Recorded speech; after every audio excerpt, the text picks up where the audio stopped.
Welcome boys and girls, Costin here with my Greenskin campaign unit tier list for Total War Warhammer 3 Immortal Empires. From a campaign perspective, Greenskins have a significant variety of units that they can use, especially when you're accounting for all the DLC units available to them. And so the choice you're going to have to make as a player is, what do you want to focus on? Do you want to focus on infantry? And then the question is, what kind of infantry? Same with range units, monsters units, cavalry units, chariot units. They're lacking in terms of artillery and they're lacking in terms of flying units. But outside of that, they have an enormous amount of variety, and you add to that the unit customization that you also have available.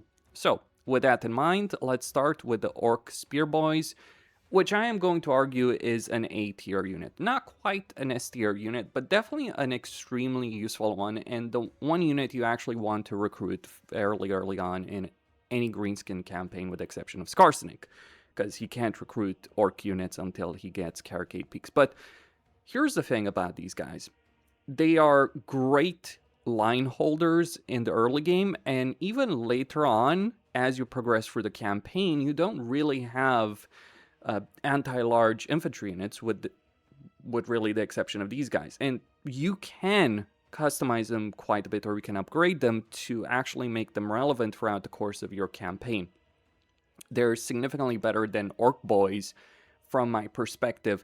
You give them padded shields, like they're good against large units, they're good against cavalry units, they're good at holding their own in a melee fight, so while your bigger and more dangerous units deal with foes that are coming against them.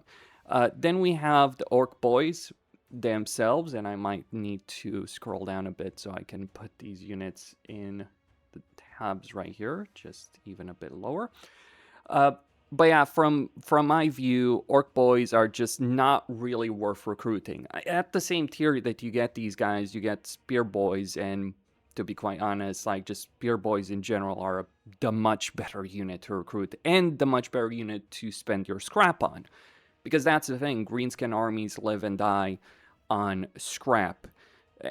Or rather, they become stronger and stronger dependent on scrap. And if you're looking at a unit to upgrade with scrap, I would definitely argue against upgrading Orc Boys compared to Orc Spear Boys. It's just the usefulness of one unit makes another unit far less impactful. And that's the same thing we can talk about Goblin Spearmen and Goblin Swordsmen.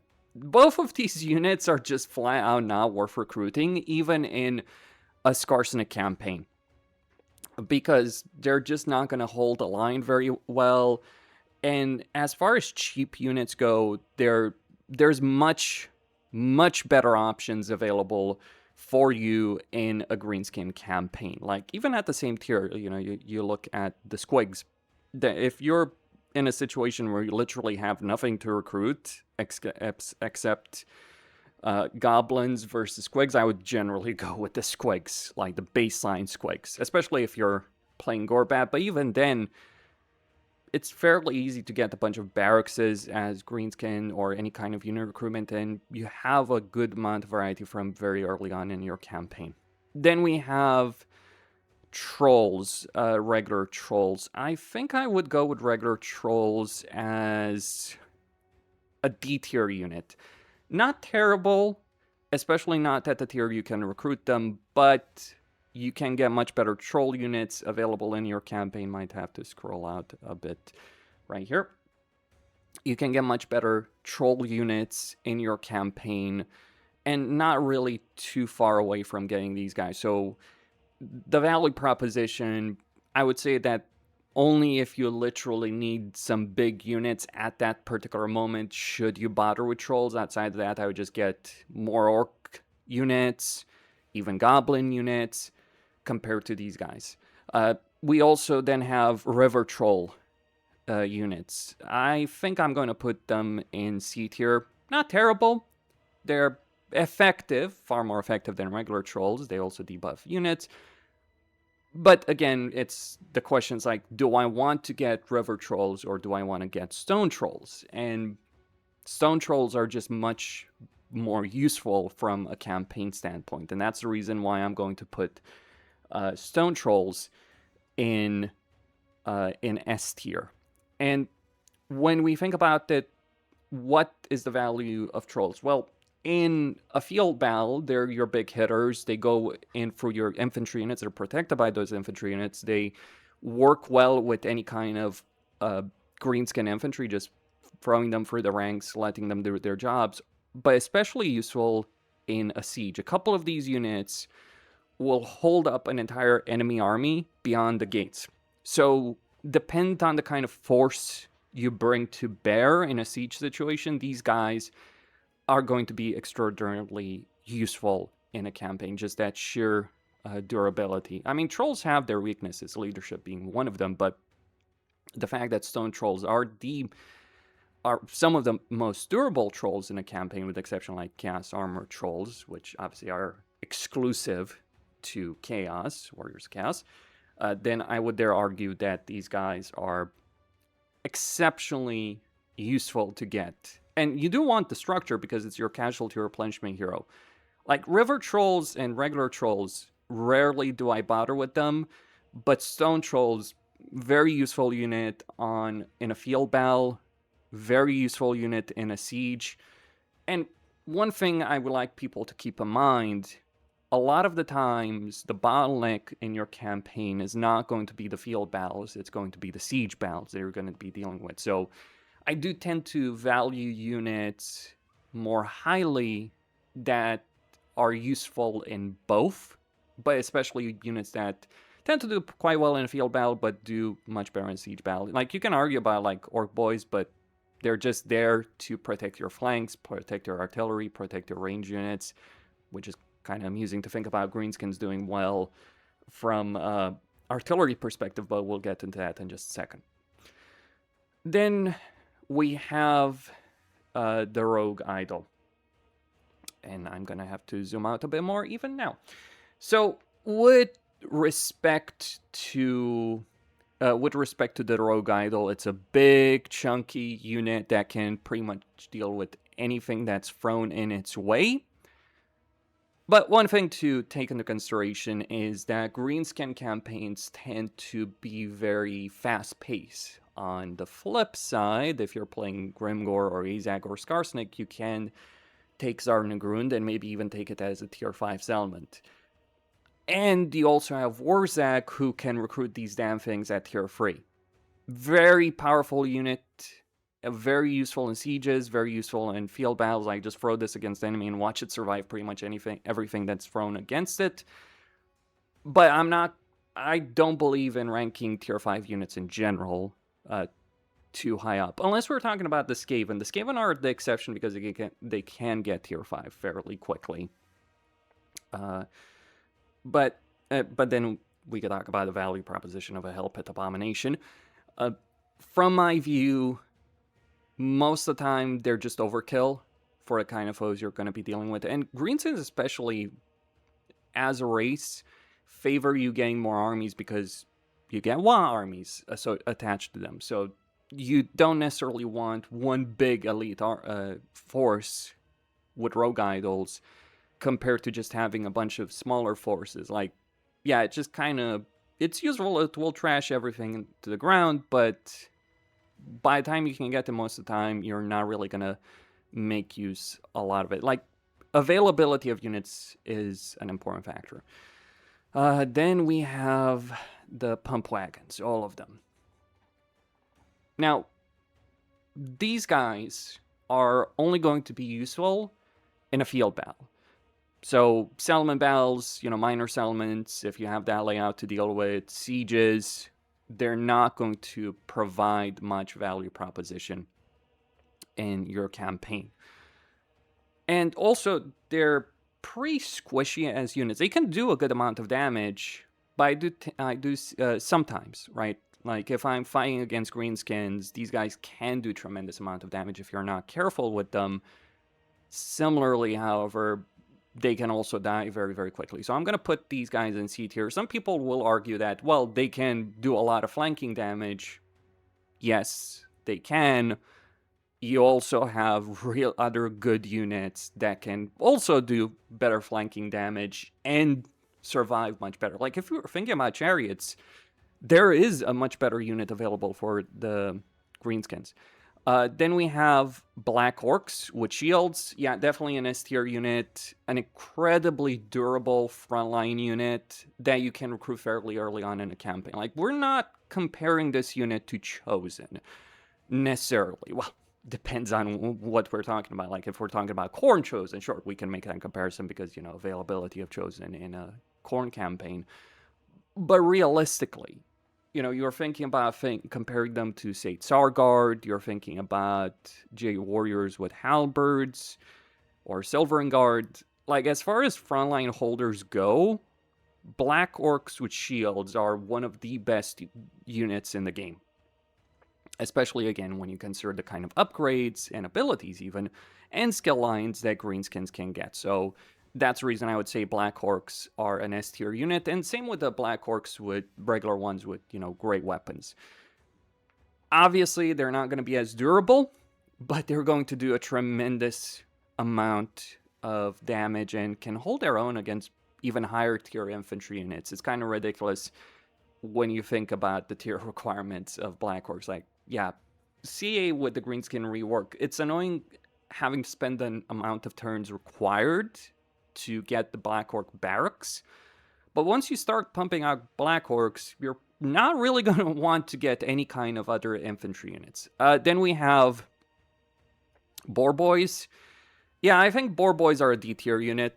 Not terrible, but as far as Cav units go in the game, and even as far as Cav units go for the Greenskins, I rarely see a reason to get them, especially when you think about the fact that Big Guns, or Boar Boy Big Guns, are available shortly thereafter. So this is, so with Big Guns, I would put them in A tier.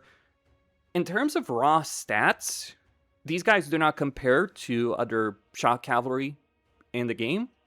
But then when you add the upgrades, and of course you shouldn't forget the WA, they suddenly become a lot more dangerous on a battlefield.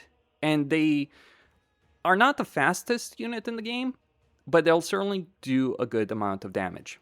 And then we get to Orc Chariots. So with Orc Chariots, also an A tier unit. Like, if we're talking about using any kind of Orc Chariot unit or Greenskin Chariot unit, I would strongly argue in favor of these guys. Now, what's the benefit of Chariots? I would say, in general, the benefit of Chariots versus Cavalry is if those Chariots have fewer single entities, and that's what Orc Chariots do provide in a campaign. It's like, pathfinding for Chariots where more than 4 units tends to be a problem. In fact, it also applies to Gyrocopters. Like, Gyrocopters were far easier to control when they just had 4 models in them. But that's the value proposition of Orc Boar Chariots. They're pretty strong, pretty durable. They don't get stuck. And that's kind of an important thing for the value proposition of a Chariot when we're comparing them. It's not just the raw stats, it's also the consideration of pathfinding. So yeah, I think Orc Boar Chariots are a very useful unit if you want to get any kind of Chariot unit in your campaign. Next up, we have the Greenskin Giant, and I think, usually speaking, the Giant is not really going to be worth it in a Greenskin campaign, so I'm going to put it in C tier. It's a big single entity, and big single entities tend to have issues. You know, you're thinking about pathfinding, you're thinking about the fact that they're a big target. A rogue idol is a big target. A rogue idol can shrug off Luminarch and cannon and pretty much anything that's thrown against it. A giant, unfortunately, cannot. And certainly tier-wise, it's not going to require as much as a rogue idol, unless you're playing Warzag, of course, in which case, yeah, definitely an S tier unit rogue idol, just because you have it available that early on in a campaign. But yeah, giants, very, very situational. Like D tier, like anything that's between S tier and C tier is something that you have a reason to recruit. Like C tier is situational, B tier it's like kind of fluff if you want to argue about that.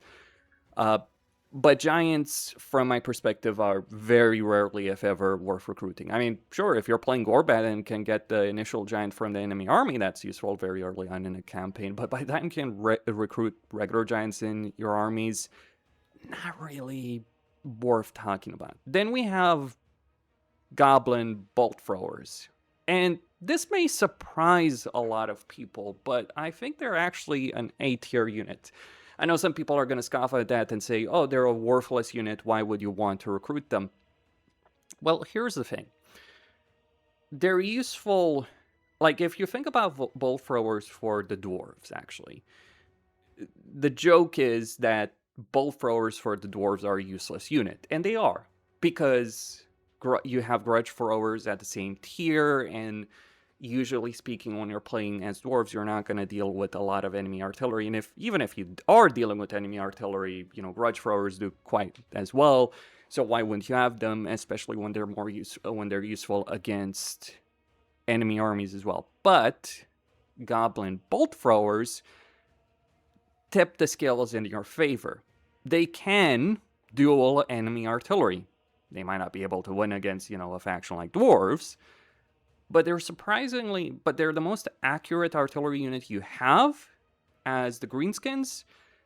And while they don't do the same amount of burst damage as rocks or goblin doom divers, from my perspective, when we're thinking about an artillery unit that's worth recruiting, I definitely argue in favor of the goblin bolt throwers. They do enough damage to handle sieges, and usually speaking, I find them to be more useful than rock throwers. And doom divers obviously have the tier problem. So rock throwers for the Greenskins B tier unit, the one value proposition that they do have in their campaign is that if they're targeting walls especially, they will do, or if they hit anything, they will do a significant amount of damage. But unless you're playing against dwarves, and yes, you will be fighting against dwarves, but even then, compared to a lot of other artillery units in the game, especially given, you get bolt throwers, I would personally prefer getting bolt throwers versus rock throwers. Then we have doom divers, also going to put it in B tier, not because they're a bad unit, far from it. They're a pretty solid artillery unit, especially with that flying goblin. But again, tier requirements come out against it, and that's the reason I'm going to deduct points for the Doom Diver Catapult right there. Then we have Goblin Archers. So before Omens of Destruction, I would have even put them in an S tier unit just because they were available from every single element and you could mass them with ease. But CA removed that ability, so I'm going to put them in B tier. Still a unit you want to recruit if you're, especially as Karsnik, still a unit that's very easy to recruit, very cheap to recruit, and pretty damn effective if you get swarms of them. Don't underestimate how much damage Goblin Archers can do in a battle. And you will probably still want the Goblin Barracks for nothing else if not the heroes. Then we have spiders. So regular spiders without the arrows, yeah, I'm going to even say it's an F tier unit. If you're going to recruit spiders, forest goblin spiders, then why would you recruit the lesser unit? Because you have forest goblin spider archers, which are better from that perspective. Though even those guys are extremely situational. But if you want a harassment unit, a ranged harassment unit to, get the enemy out of position, which is not an irrelevant thing, and you do need them for the legendary hero of the Greenskins, though that's kind of annoying. Like, from my view, there's only a handful of situations where you'd want to use them. By the way, this is one of the reasons I do like bolt throwers. Like, if you are dealing with an enemy that's like, oh, I'm sitting on this hill, I'm not going to move from this hill, it's just better to use bolt throwers to get the enemy to move from that hill than trying to use your spider riders. Then we have wolf riders, all kinds of wolf riders. And I'm just going to say that wolf riders, I'm not impressed by either the archer version and certainly not the melee version. Both of them are useless in a campaign from my perspective. Like, multiplayer-wise, skirmish-wise, obviously different discussion because they're cheap. But in a campaign, you will have a lot of money as Greenskins. And it's just not worth getting these guys in any army whatsoever. It's kind of annoying that Gorbat has certain benefits, army benefits that you can get by getting a couple of these guys. But yeah, both of them are just not useful. They die too quickly. They don't have durability. They don't have leadership benefits. So from my view, there's pretty much no reason whatsoever to get them. What about the chariots? Yeah, same damn thing. Like, if you're talking about chariots, you know, you have the orc chariots versus wolf rider chariots. I just don't think these very light skirmishing units provide all that much value from a campaign point of view. But I'm sure plenty of other people will disagree on that subject. Then we have Nasty Skulkers. Used to be an exceptional S tier unit. Like, the amount of damage these guys could do was ridiculous. But here's the thing. Creative Assembly changed the unit tiers, and so the only real value proposition I would argue for these guys is if you're playing in a Skarsnik campaign, and then yeah. They're still a good unit. They can still do a lot of damage. They can even stop cavalry dead in their tracks with their ability. But I just say that they used to be a lot more ridiculous, partly because of their tier requirement, and then you add in Goblin Tide. It used to be the Greenskin meta in a campaign was just go on full-on goblins, but nowadays that has changed. And then we have Night Goblins, and Fanatic Night Goblins. I would say regular Night Goblins are a D tier unit. If you're going to recruit a unit of Night Goblins in your campaign, you're just better off getting Nasty Skulkers. That's where I stand on that subject. Like, melee capability-wise, Nasty Skulkers will do better, and you shouldn't ignore the Goblin Tide skill line either. As for the Fanatics, just a bit better. They can obviously do more damage with that ball of death that they can summon, but most of the time I just don't think they're really worth it. And then we get Night Goblin Archers and Night Goblin Archer Fanatics. I mean, obviously Fanatics have their special ability, but I would rank them in the same tier. Overall, they're probably your best ranged unit in a campaign with regards to goblins, but you should consider skill lines and all that kind of stuff. But while Orc Archers and Savage Archers can provide a good amount of use, I think, like, most of the time, if I have a choice, I would rather go with Night Goblin Archers versus Orc Archers. Speaking about Orc Archers, they're far more easily available to recruit, but yeah, I'm just going to put them B tier. Decent enough range units, far more widely available than they were before. So yeah, I'm just going to put them B tier. Just better than Goblin Archers in every way, but yeah, Goblin Archers are more available. Honestly, the decision in terms of Archer units comes down to, it's like, what am I really leveling up in terms of skills? Then we have Savage Orc Archer Boys, also B tier. Yeah, I'm just going to stick, I'm just going to say that I do think Night Goblins are the best archers overall, but one shouldn't underestimate Savage Orc Archer Boys. Because, surprisingly, orcs are decent in melee. And so, the way people have described these guys is like, this is not a range unit, this is a melee unit with a bow. And that's kind of hilarious when you think about Orc Archer Boys. Then we have Big Guns. So from my view, Big Guns go in A tier. Obviously not as good as Black Orcs. But still a really, really good unit, especially for the fact that you can get them fairly early on in a campaign.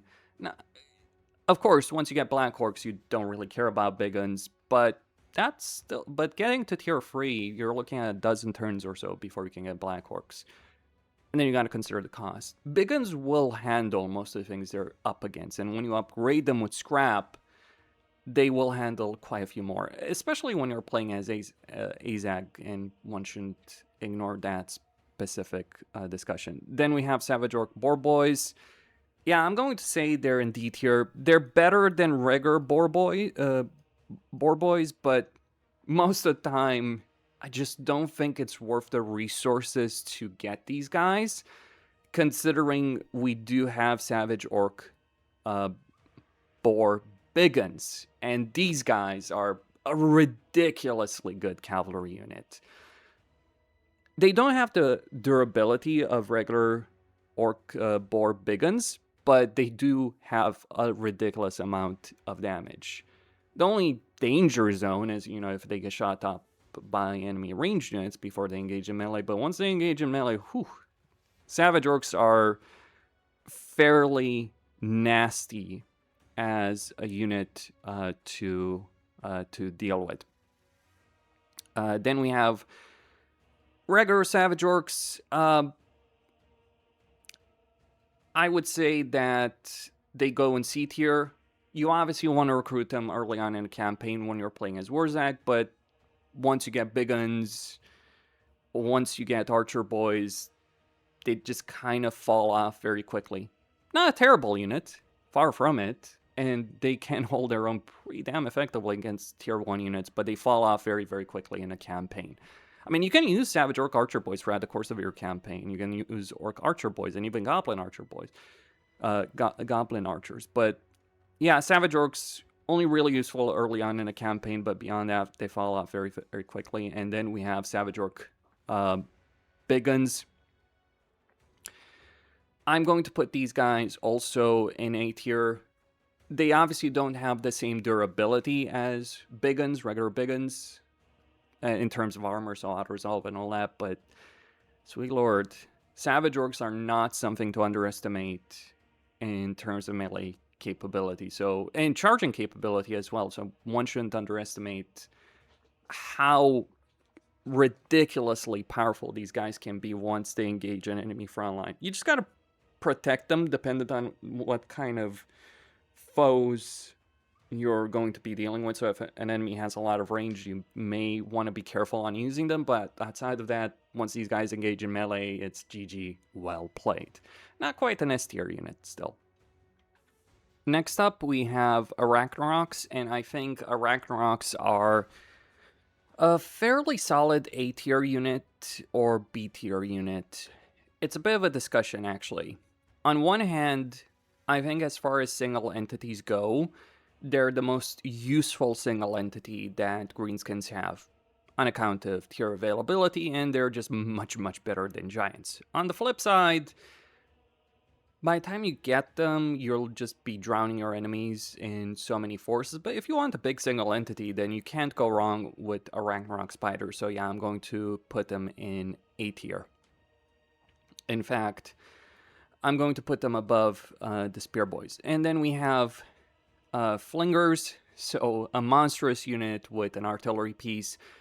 The only downside with Flingers is the fact that they require a tier higher than regular Ragnarok Spiders, but otherwise, they're a pretty useful unit in a campaign.